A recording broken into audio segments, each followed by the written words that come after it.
Hey everybody, how's it going? Thanks for joining me this afternoon. I've got a great stream with a great guest that I think you're really going to enjoy.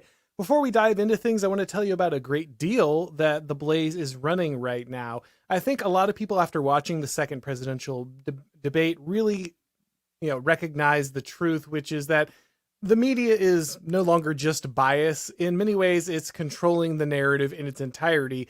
Kamala was given free rein to lie without a single fact check, while President Trump was bombarded with constant interruptions and phony corrections.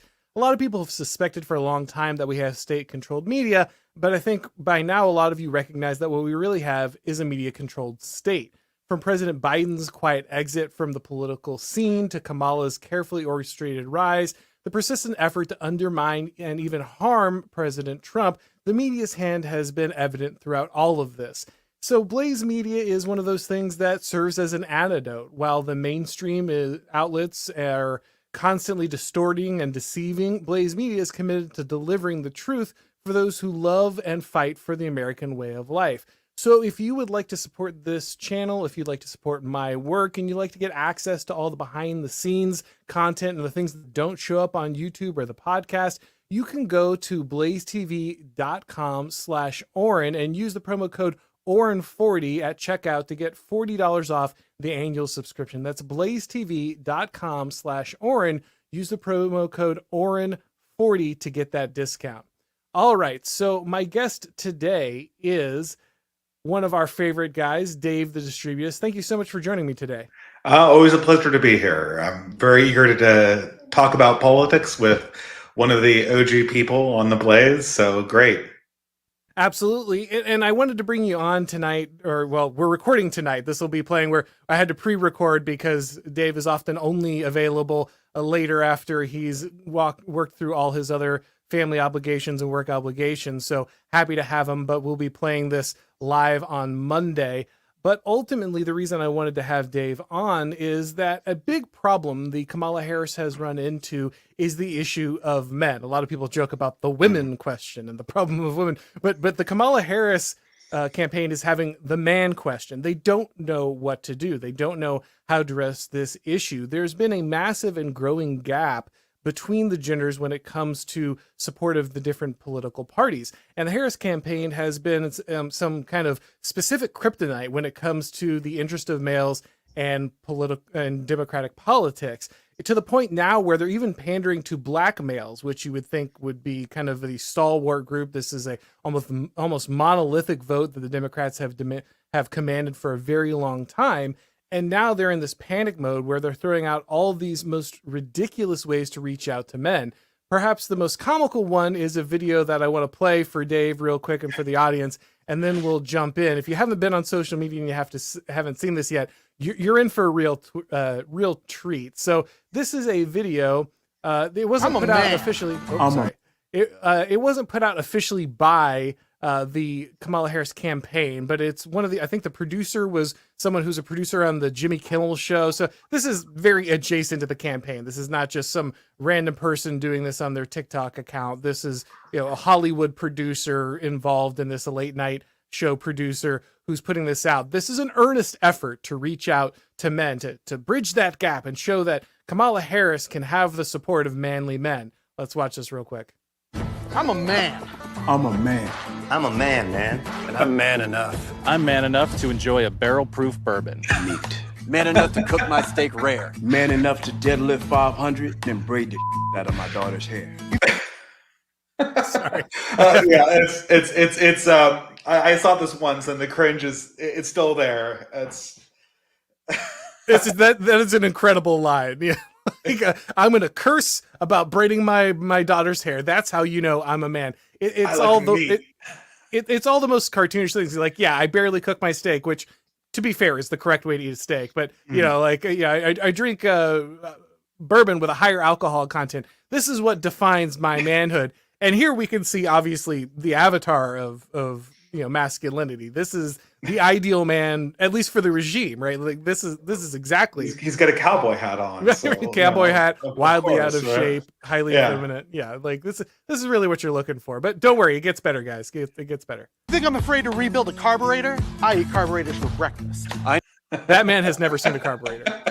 Plus, he walks straight into the Happy Gilmore joke. You know, I remember that joke from Happy Gilmore about eating little things for breakfast. Anyway, go ahead. I'm afraid of bears. That's what bear hugs are for. I'll tell you another thing I sure as shit am not afraid of. Women.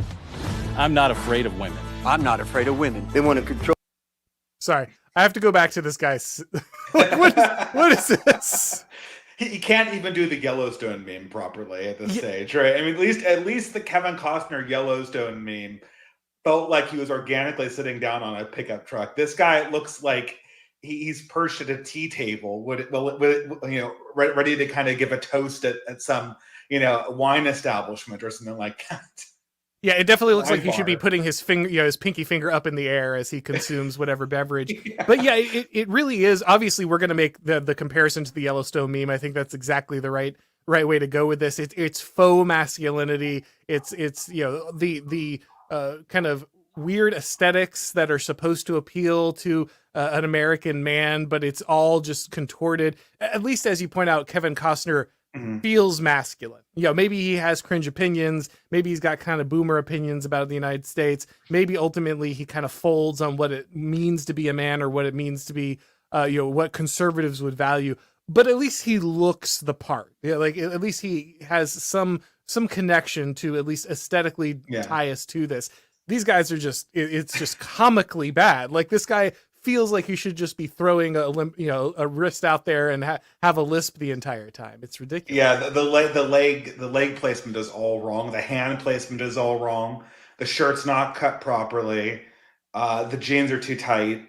I mean, you could go through the list. I mean, like a costume expert in a movie should be able to catch this stuff if they had someone competent doing that. But I don't know. I don't know. It's a good question to. Well, we probably should keep on playing it, but there's so many different dimensions of it here, right? Because it's almost like that they were trying to do this ironically and then work their way backwards from that. Like the people who made this film were only capable, or the advertisement or whatever, this clip, that they came from a media environment where these kind of people could only be mocked or put up in pastiche, and then they kind of reconstruct their idea of what these men might like. They went backwards from the parody and tried to hit reality, but they had no real concept of how to do that. Because if this was any other time period, you'd be able to just pick out, like it was some kind of kids puzzle. What are the 10 things wrong with this photograph if you're trying to represent some kind of rancher guy, just from a purely objective point of view. Yeah, I mean, the first thing would be the fact that he looks like a third grader who's posing for the, how you always have the public school pictures and they have you put the awkward hand on your shoulder, because you're in third grade and you don't know what to do with your hands in your face.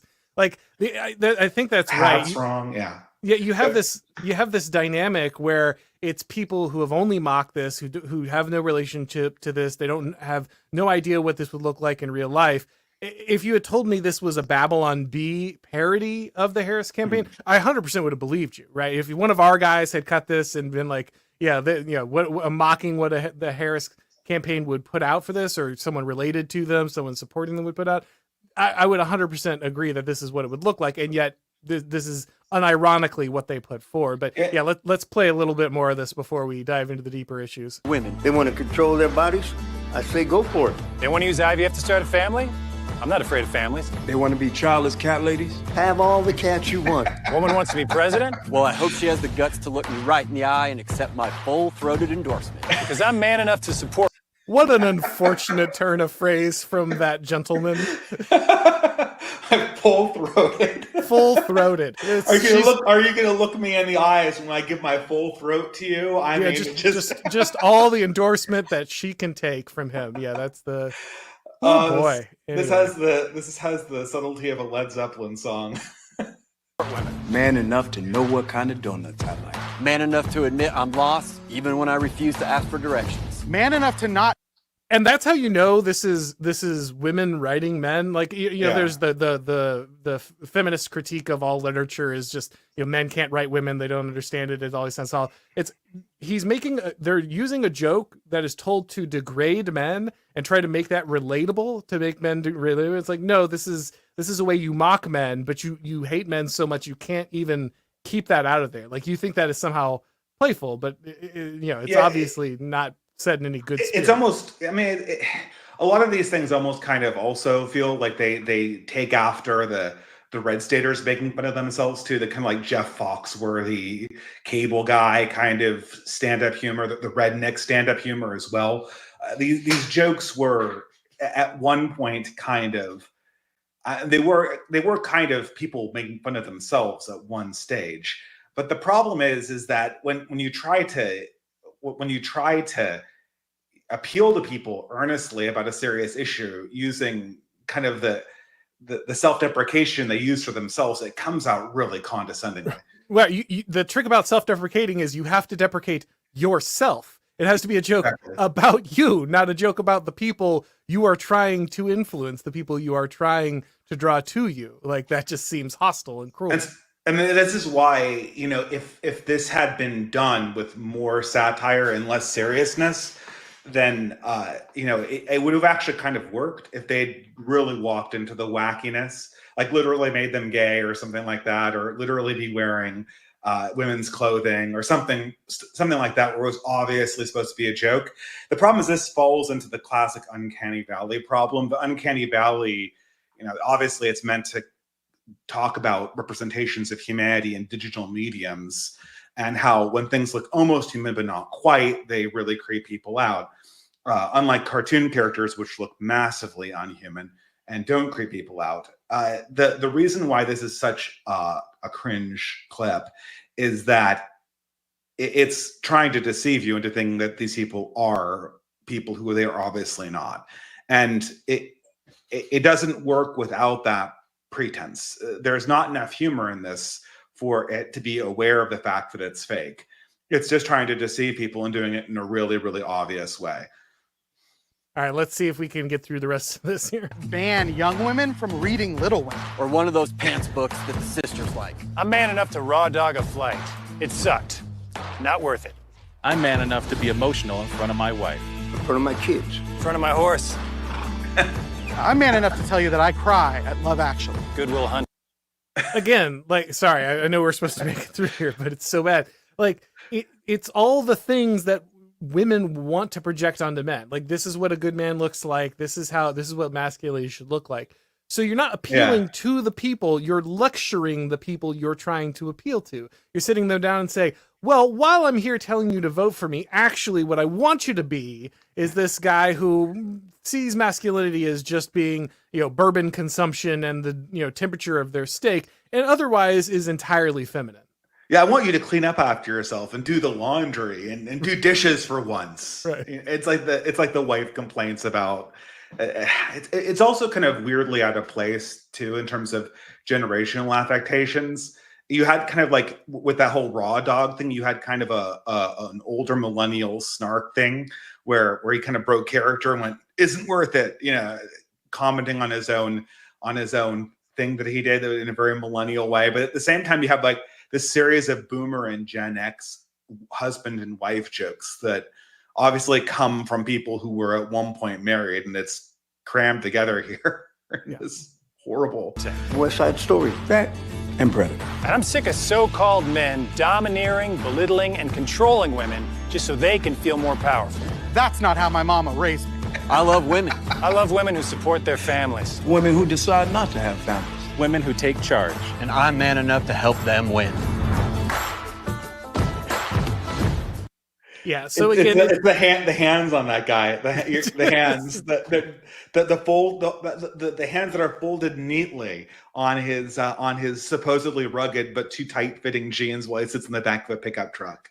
That is a man who could tell you the difference. That is a man who could tell you the difference between a doily and a tea cozy. Okay, that is definitely the genre of man that they are actually employing in the sad, despite all the other tropes that they're trying to move in there. So Obviously funny to point out. We can get deeper into that ad if Yeah. you of the things you want to tear apart. But ultimately, the larger question here is the problem that Democrats are facing, because you have been able for a very long time in this culture to just abuse men, say whatever you want, deride them, tell them that they need to be something else, tell them that they're basically useless. Well, you can drop out of society, you can die of a drug overdose. We really don't care. It's time to move you aside, make room for all the girl bosses. Like you're just not important anymore.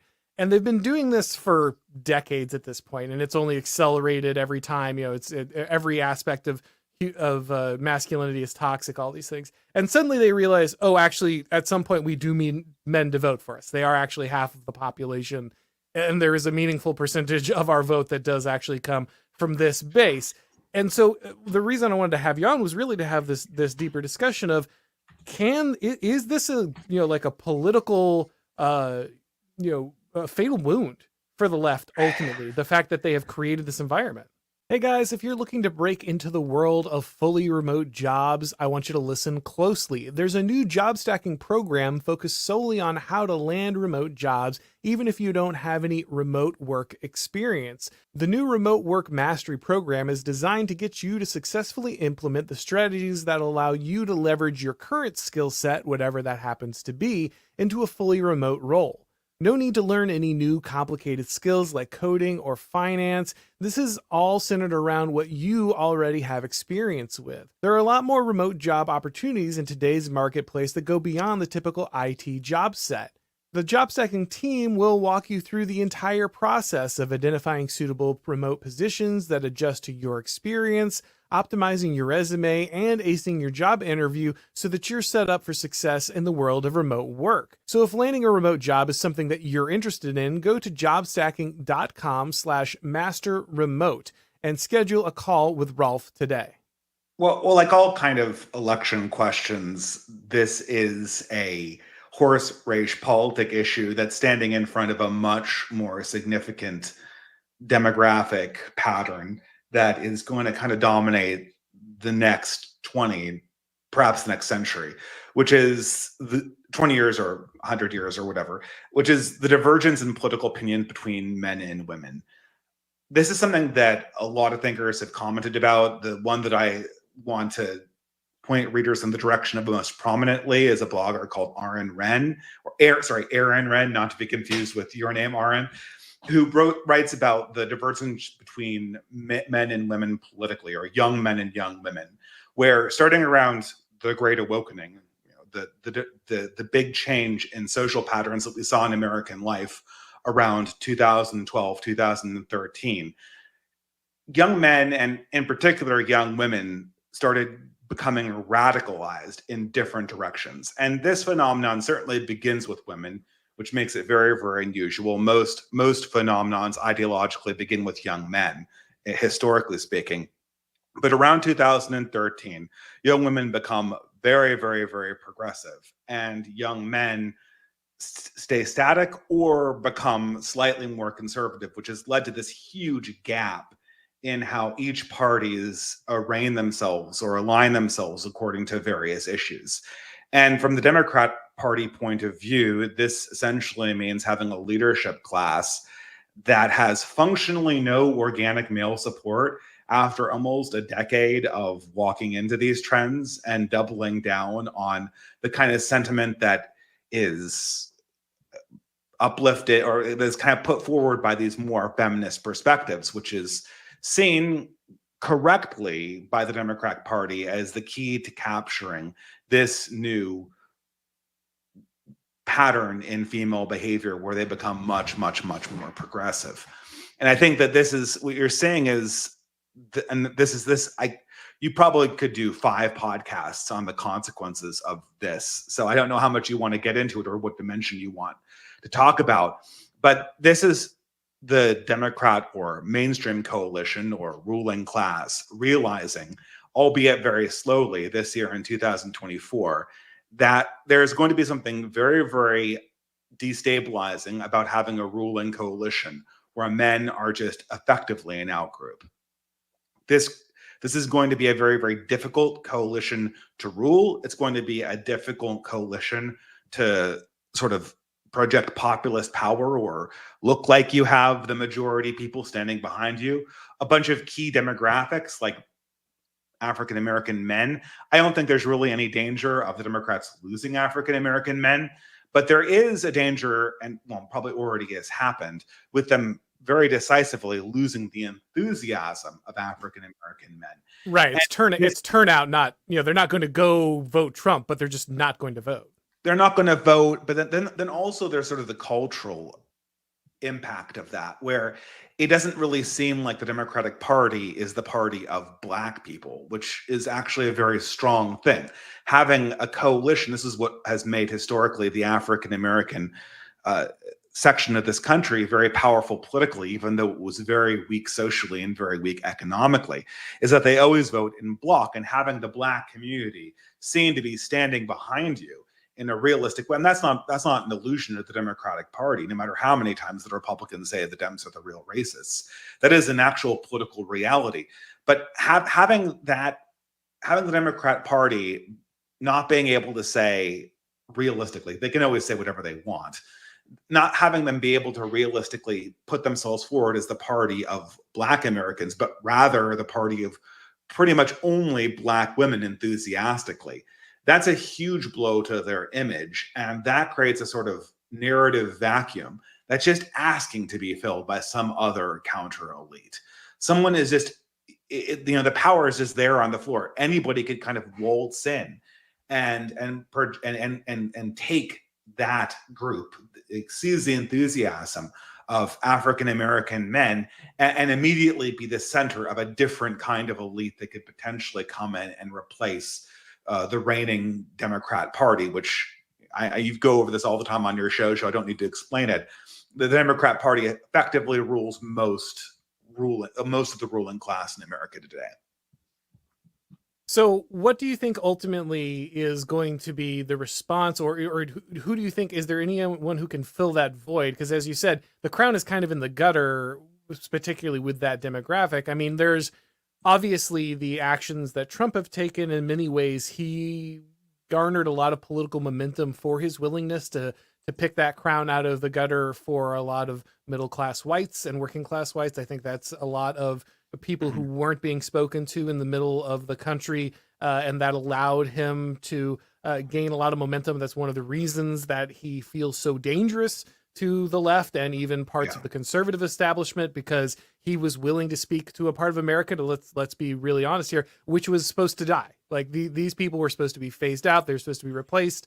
Bill Clinton keeps accidentally saying this on the campaign trail while trying to support Kamala Harris. The Democrats are not very good at hiding this fact, no matter how many times they kind of get hysterical about this. So is that a phenomenon that could reach just outside that demographic? Is there a way in which Trump or someone after Trump could fold that into the Republican coalition or a new right-wing coalition? Or is that just too far? Are they just never going to get that demographic just due to the political realities in the United States? I mean, I really think that the key here is to see yourself as a collective group with interests.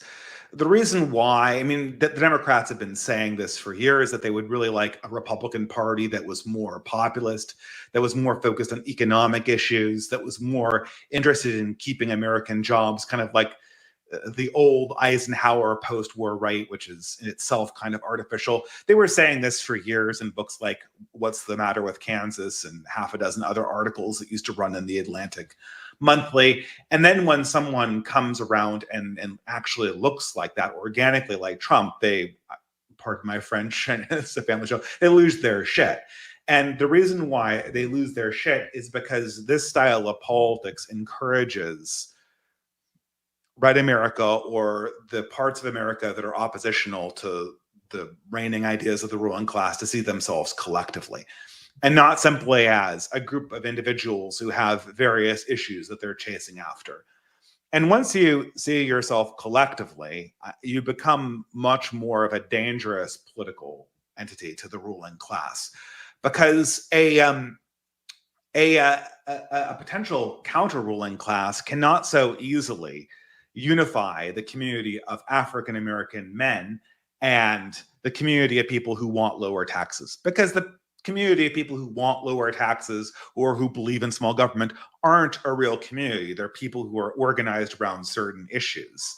But a counter elite can quite easily, in my opinion, pull together the interests of African American men as a community and the community of white rural people, or the community of white working class people, or the community of a variety of different religious minorities, most of whom are white in this country.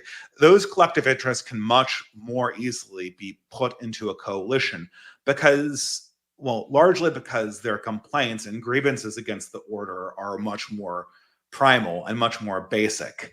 They want a government that is, in presentation and in reality, aligned to their interests. They don't want to have some level of GDP growth or some percentage of taxation or something that is more something that would come out of the Cato Institute, and line goes up here, line goes down there. And I think that's sort of the key to coming up with an alternative ruling class. I think, and not to ramble here, I think the problem really lies more on the Democratic side.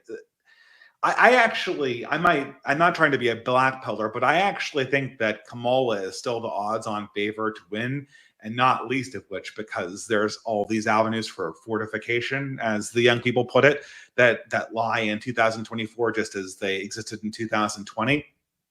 So I'm not even so sure that all of this panic having to do with losing men is so much a panic about having a 5% probability drop in winning the 2024 general election. I think the panic is coming from their realization of the reality of what their coalition is going to look like after 2024.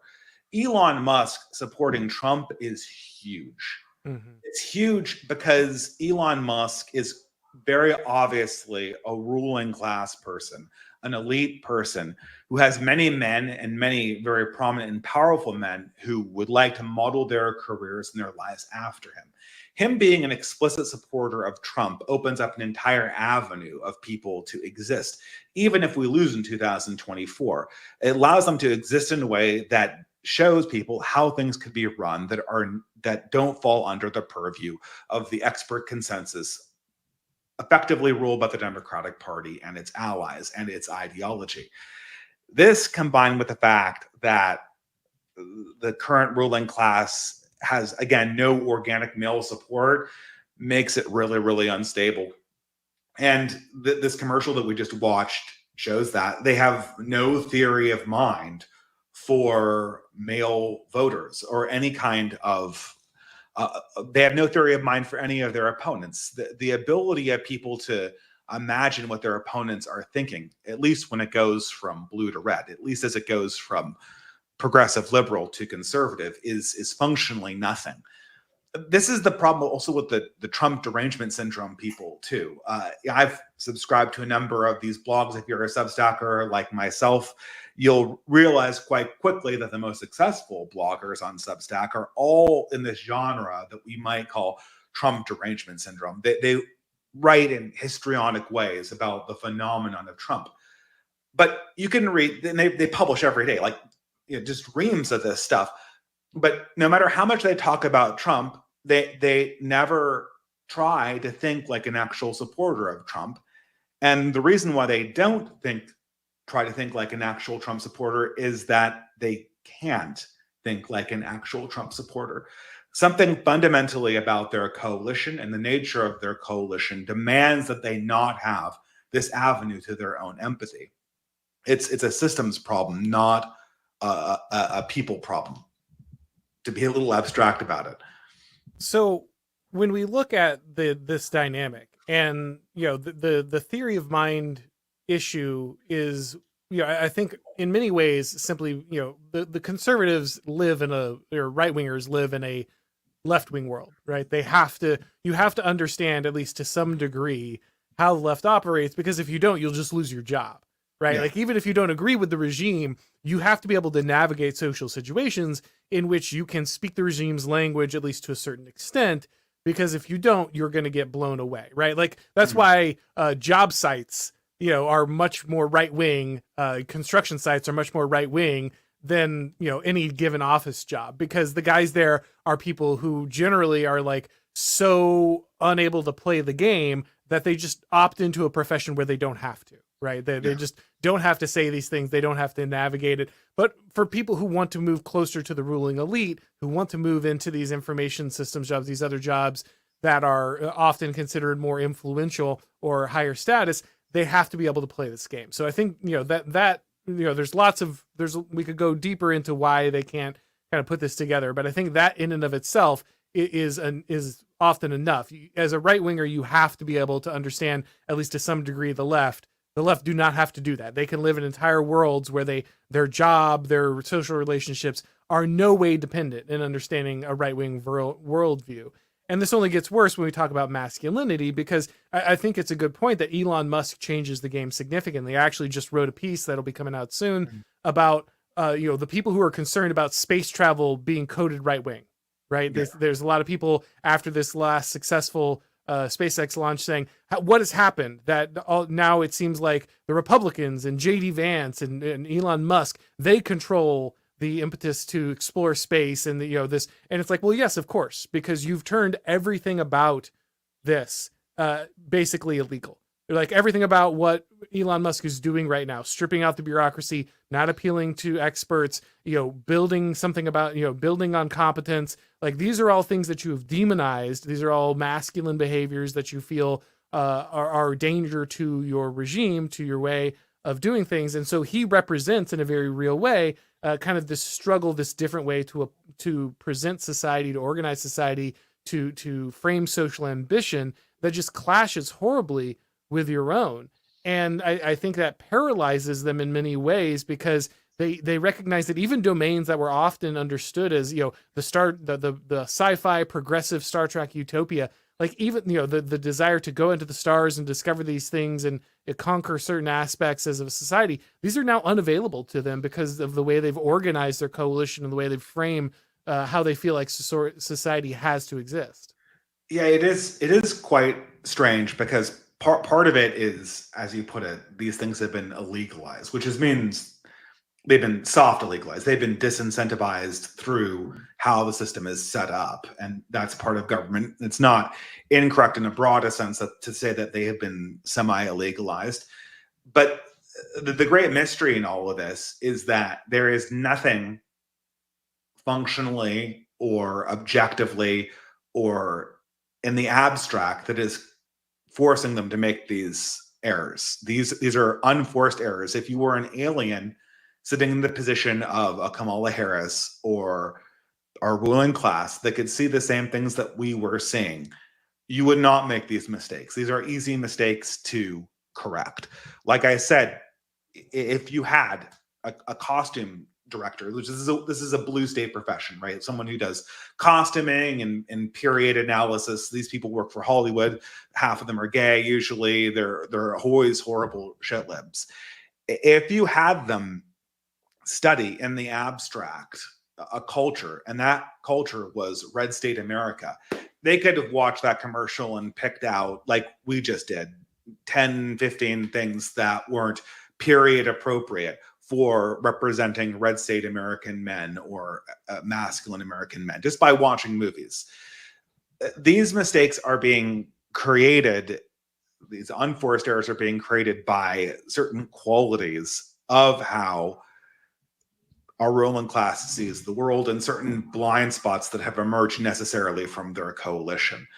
And there are certain ways about how they have to talk about things and see the world necessary to internally maintaining their coalition that are blinding them to this, that are making it impossible for them to reach out and become the party of space travel. They own NASA. This is not something that they couldn't do. Right. And NASA is 100% DEI compliant. It's an extension of the government. It has been for decades and decades and decades. And it's not just because Elon Musk is a little bit ahead of them in the space race. They own all of the hardware. They have all the scientists. They have all of the engineering departments and universities. There's no way that they could not make the imagistics of space travel part of their coalition, but they can't linguistically, they can't spiritually. This is one of the dimensions of politics that is very hard to express formally about why they're making these errors and why they can't actually see the world in this critical way that would essentially solidify their lock on power if they were to do it properly. So going deeper into the male-female divide in politics, not just in this particular election cycle, but as you pointed out, this is a much deeper, social sickness that we're going to have to deal with. One of the things that one of the ways I've kind of conceived this or thought about this is as the ability of our society to kind of cooperate falls apart, the two genders in particular are running into these different political cul-de-sacs because the race is kind of, how can I exist as the most atomized human being? And for the female, the government fills this role as much as possible. And for the male, technology fills this role as much as possible. For the male, it is technology that is allowing him to obsolesce the woman. And for the woman, it is government that is allowing her to obsolesce the man. Yeah, there's a certain moral symmetry about the problems with men or women, like the problems of women on social media kind of broadly mirror the problems of men with pornography. And if I were a pastor or a life coach who's talking to a group of young people, I would be encouraged to emphasize the fundamental symmetry of the male sphere and the female sphere in this regard. I have been struck kind of in an opposite dimension with just the fundamental asymmetry of these two groups, now they behave to our current political moment.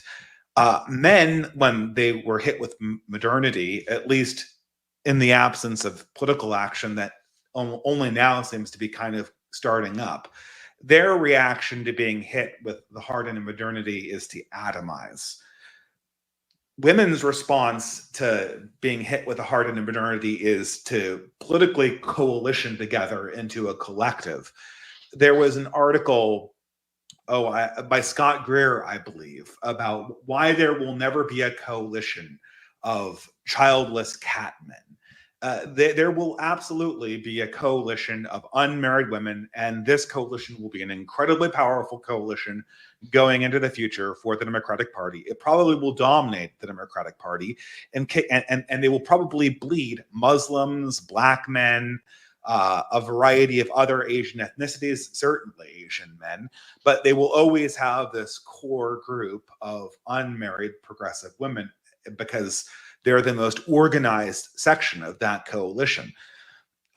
Fundamentally, men and women are not conceptualizing politics the same way, or they're not conceptualizing the problems of modernity in the same way, which is why you have part of this divergence. And that's also why I think the character of these two groups is so different. And I think that the key to getting out of this mess is to understand that these two groups are experiencing the same core problem. They're experiencing the same core problem of modernity, of resource excess, of an overbearing central state, and of a decline in the religious and moral perspectives that used to organize humanity's activities in a much more healthy way. So the core problem is the same, but the sociological way that they're reacting to that is fundamentally different. And I think ultimately the solution to men and women behaving in these bad ways is going to have to be different as well. And so I don't think there's going to be a collective way where you tell people, you tell women to stop using OnlyFans and men to stop using Pornhub, and then we put the genie back in the bottle. There has to be a fundamental change in how these two sexes interact with politics at a basic level. And I believe that this change will have to begin with men, which is unfortunately quite tragic because they're the sex that is absolutely less organized and less politically aligned than women are. Neither of us are massive fans of democracy, so I might be loading a softball for you here, but I'll ask it anyway. Is this ultimately a consequence of democracy? I mean, you have a situation where I always think of that Nick Land passage in The Dark Enlightenment where he explains, the dialectic and the way in which it has to, it has to polarize everything. It has to, turn everything into this adversarial content. You need that for prime time. And so eventually, it tears through everything. First, it destroys communities. It destroys a general understanding of nation, but inevitably it has to work itself all the way down to the family, the core unit of society. Eventually, you have to politicize the male and female relationships themselves, because that's the only place that political energy is even left. It's one of the last things you can kind of break apart and create that political dynamism and create that need for the state, that need for government resolution, that antagonism that allows for the democratic process to generate the kind of momentum it needs. Or is that maybe putting too much on the system? That is absolutely what's going on at a fundamental level. I mean, I don't know if it's exactly so much like the democratic process. I mean, we have a republic, just like we did. The fact that it's more Jacksonian and less as the founders imagined, or the fact that it's post New Deal and is sort of more aligned with people's opinions, that's part of the problem. It's the vector of how the fundamental decline is reaching out to us. I think that Nick Land really had hit the nail on the head with the whole dialectic perspective. There's a certain way of handling conversations and handling discussions about how power is allocated, for which the teenage girl way of viewing the world is optimal. Yes. The mean girl way of viewing the world, where it's all about being 100% 100% public, 100% exclusive, but at the same time consensus building. So you want to get your consensus together and solidify it so that there's absolutely no discussion inside the group, but at the same time you ostracize everyone else and twist their wrist to get them to go along with the party line. That is the optimal way to play a game where people have zero ownership over the future, but 100% 100% incentive, I should say, to capture the political process through the use of voice rather than choice, which is exactly what the 20th century model of Republican democracy gives us. So this is 100% a consequence of what Land discusses when he talks about the dialectic always going towards the left and always going towards maximum disintegration. I think what we didn't foresee is just how radically that would be divided along the genders. And I think that this is because that sort of perspective on politics is naturally how women see politics at an intuitive level. A lot of the things we were talking about with this commercial, right? What's the first thing that you notice about the commercial is a lot of what the men are saying sound kind of like what the complaints a wife would have or a daughter would have of her dad. Like, you spend too much time eating meat. You're not doing your fair share of the chores. You don't ask for directions. These are all kind of complaints that naturally emerge that aren't really political complaints. They're personal complaints about your relationships inside a pre-existing system. And now they're being brought to bear on the level of real politics when we decide who's going to actually own power within the system and how we're going to organize ourselves collectively so that our society isn't completely destroyed in the next 100 years. And these kind of complaints, these kind of ways of, not to put too fine a point on it, these ways of whining, they're optimized for seizing attention. Especially optimized for seizing attention if you happen to be female. They are absolutely the worst way to approach politics in a serious way at a high level, which is what's supposedly going on when we enter into an election season. And that's the end point of this. I think the only way that this ends is that it completely fails and is completely replaced.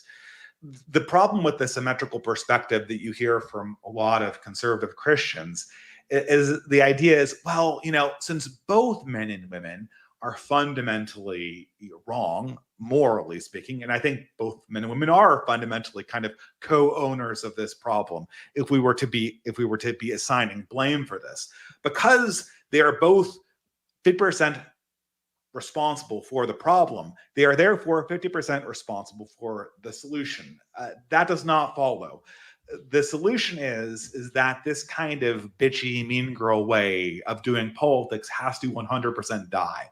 And it has to be 100% replaced by a more classic or more real or more masculine way of doing politics that I don't think it's exactly represented by Trump or Elon Musk, but it's represented by the people who are thinking about, okay, so how is the human race actually going to survive the 21st century?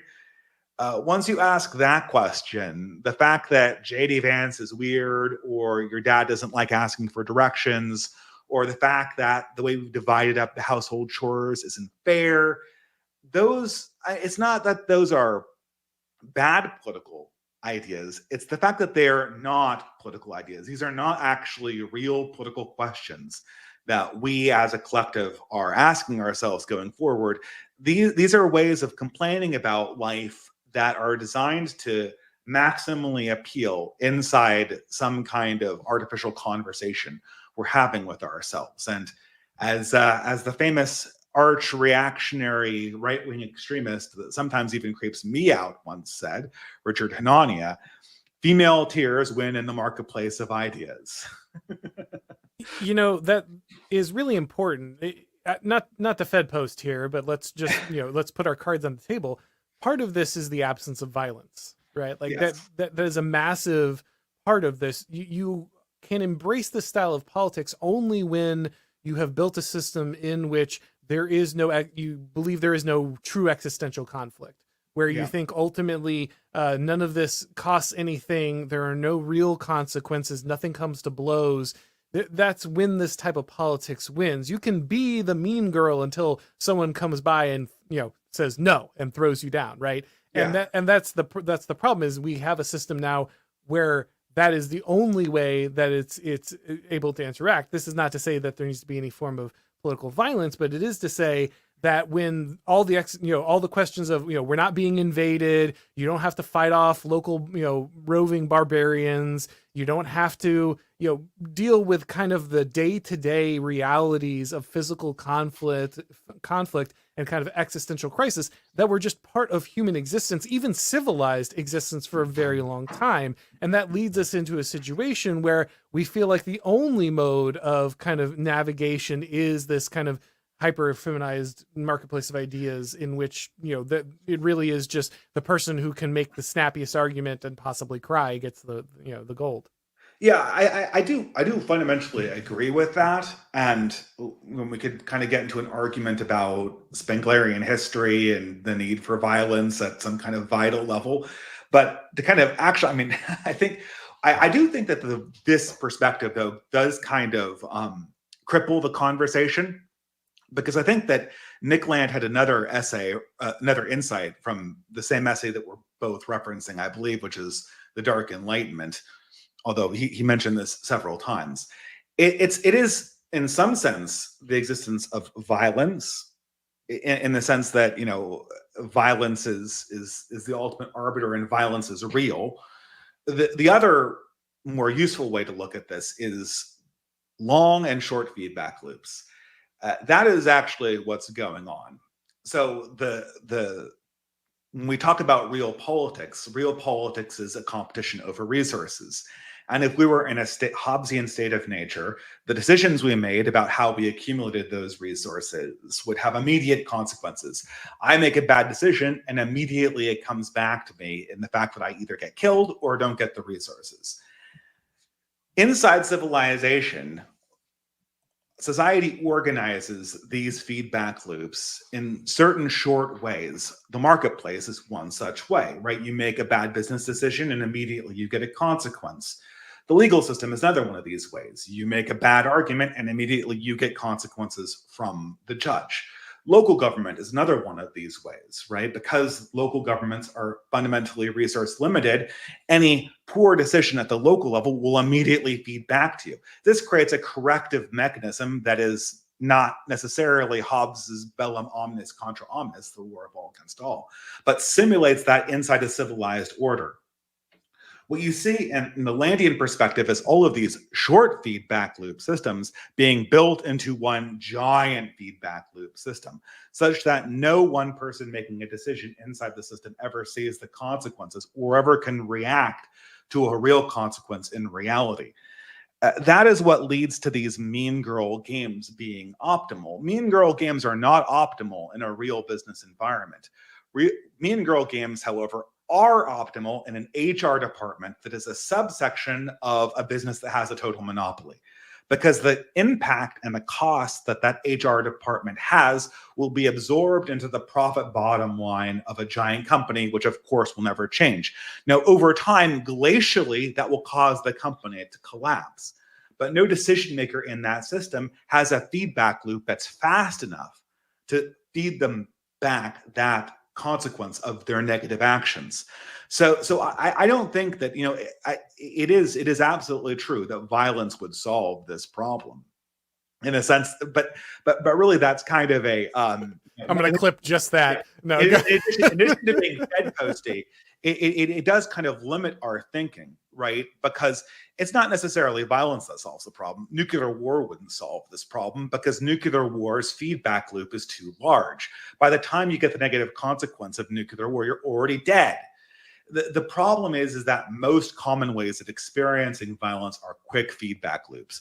You punch somebody, you get a punch back. You, pardon again the French, you fuck around, you find out. That's the feedback loop.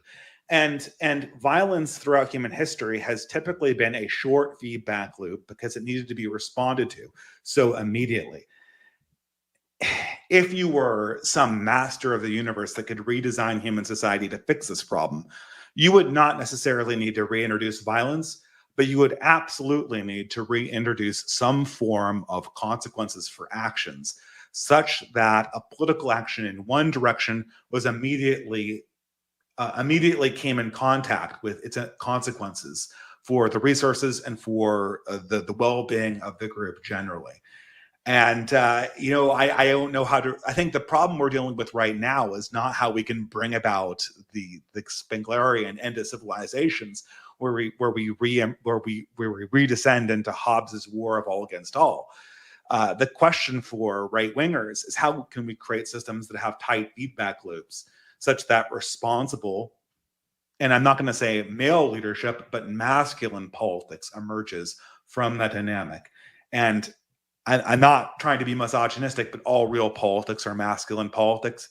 And to the extent that women do real politics, like Elizabeth I or Catherine of Medici, or Cleopatra, they are acting in a masculine role, which is why oftentimes they call themselves kings.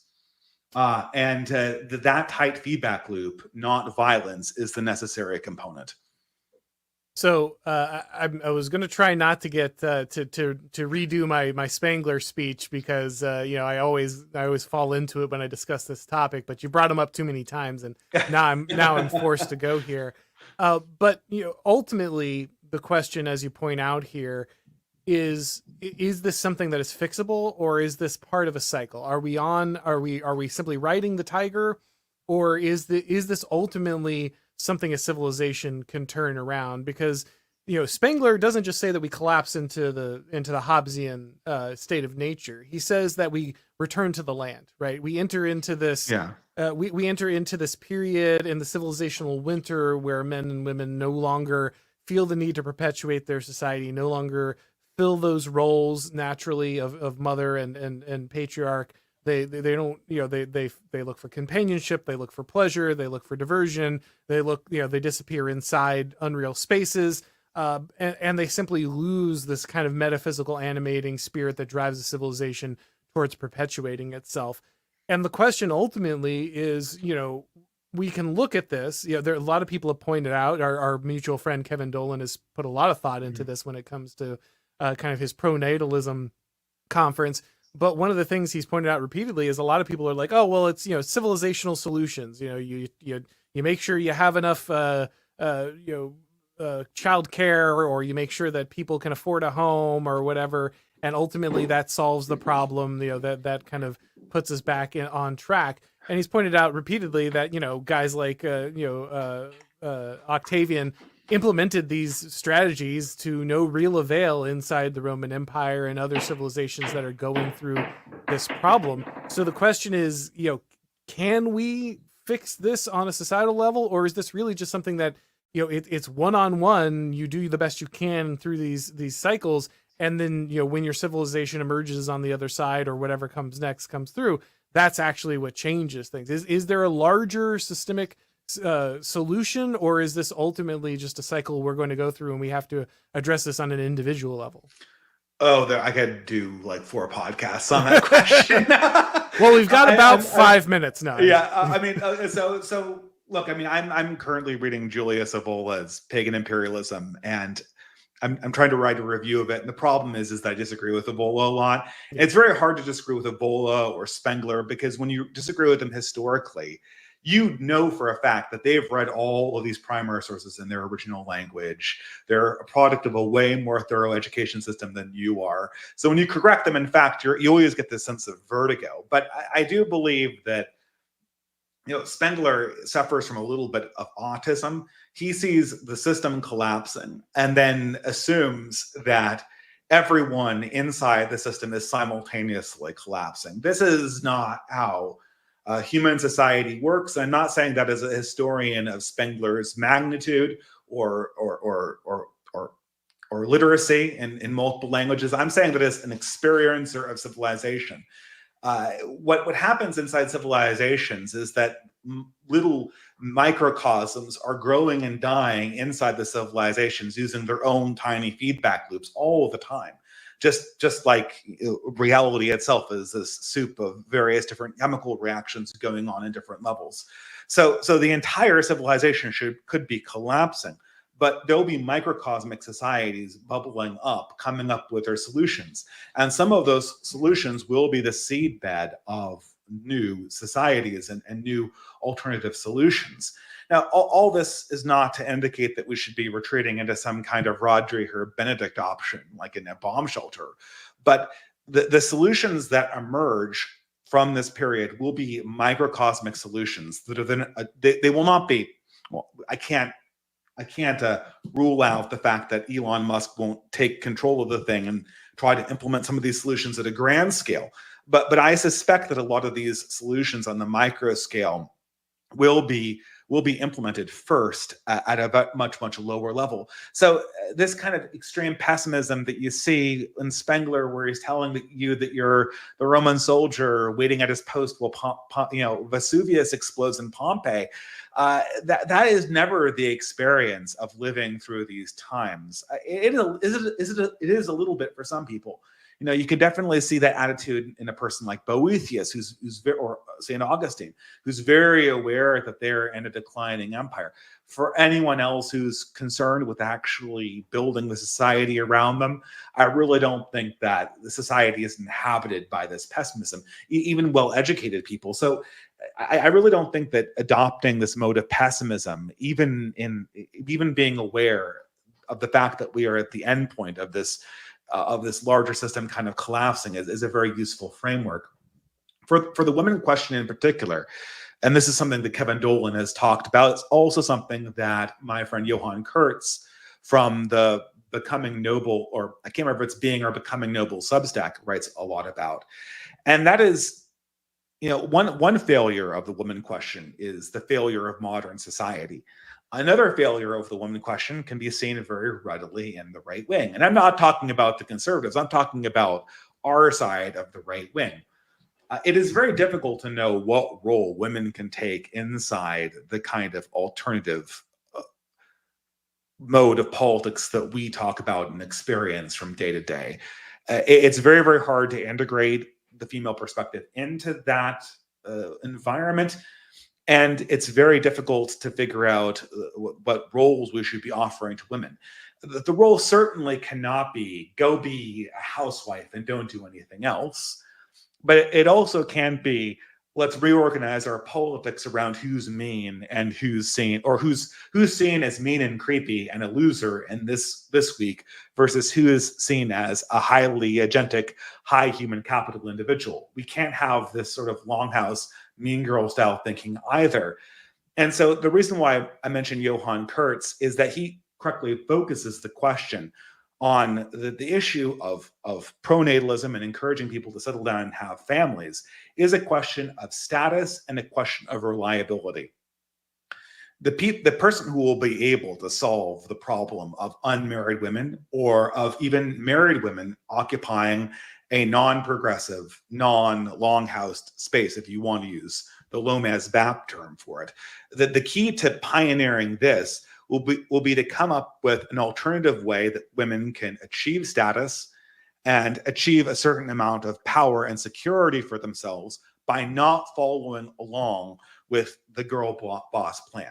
By being this kind of person inside the community who does these things, you will be seen as heroic. You will be seen as someone who's a good person.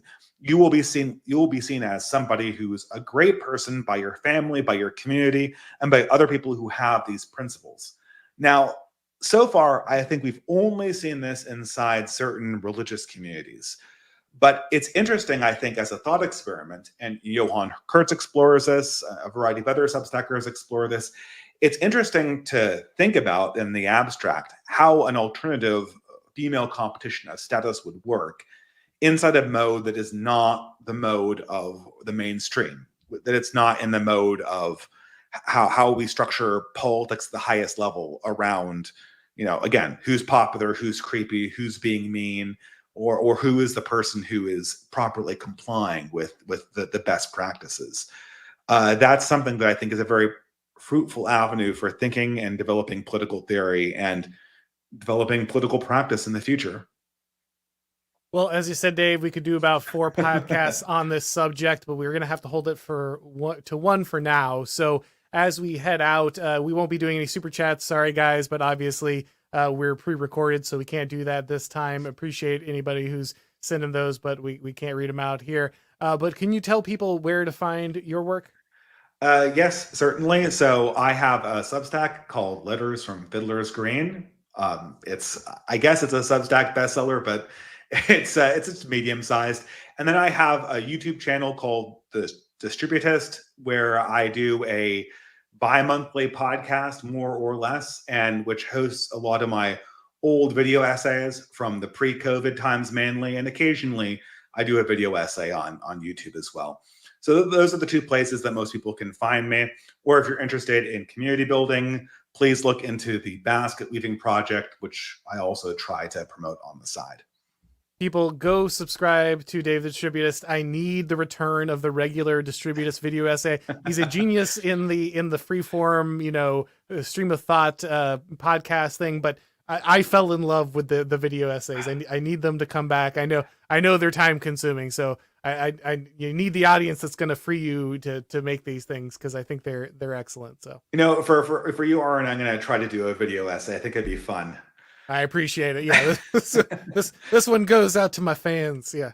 All right, guys, we're going to wrap this up. But of course, make sure you're following Distributist. And if this is your first time on this channel, make sure you subscribe, click the bell, notifications, everything, so you know when the channel goes live. If you would like to get these broadcasts as podcasts, you need to subscribe to the Auron MacIntyre Show on your favorite podcast platform. And when you do, leave a rating or review. It really helps with the algorithm magic. Thank you, everybody, for watching. And as always, we will talk to you next time. Have a good